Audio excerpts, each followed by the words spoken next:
Ready start.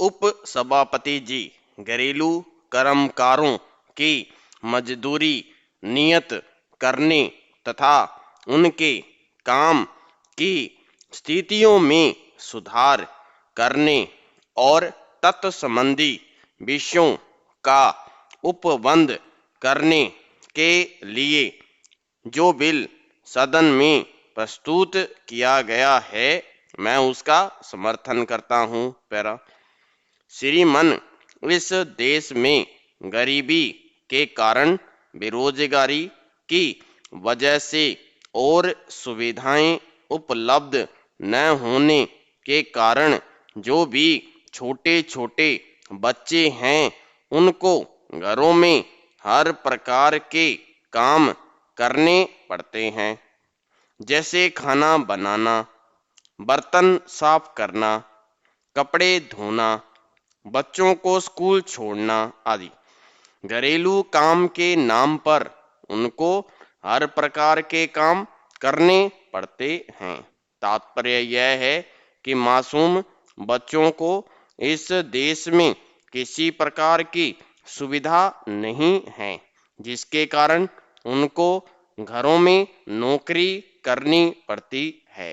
घरेलू नौकर के रूप में उनका अनेक प्रकार से शोषण भी होता है। बहुत दिनों से यह मांग की जा रही है कि इस प्रकार के लोग संगठित नहीं हैं, इसलिए उनको शोषण से मुक्त कराने के लिए सरकार की ओर से प्रयास किया जाना चाहिए। पैरा इस बिल के संबंध में जो बातें विरोधी पक्ष के माननीय सदस्यों ने कही है, उनसे मैं भी सहमत हूँ।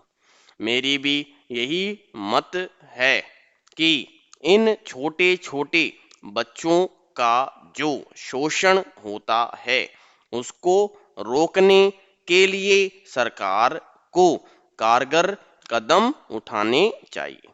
आज ही इस सदन में बाल श्रमिकों और घरेलू कर्मचारियों के शोषण के संबंध में पूछे गए एक प्रश्न का उत्तर देते हुए श्रम मंत्री जी ने कहा कि घरेलू बाल श्रमिकों के शोषण और अत्याचार के संबंध में कोई सर्वेक्षण सरकार द्वारा नहीं किया गया है तथा इस बारे में कोई वास्तविक सूचना प्राप्त नहीं है।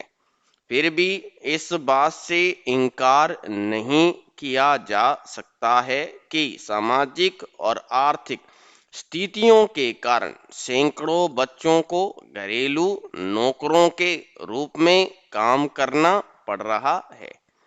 सरकार ने इस बात को स्वीकार किया है कि हमारे देश में जो गरीबी है उसके कारण इस देश के बालकों को घरेलू नौकर के रूप में काम करने के लिए विवश किया जाता है।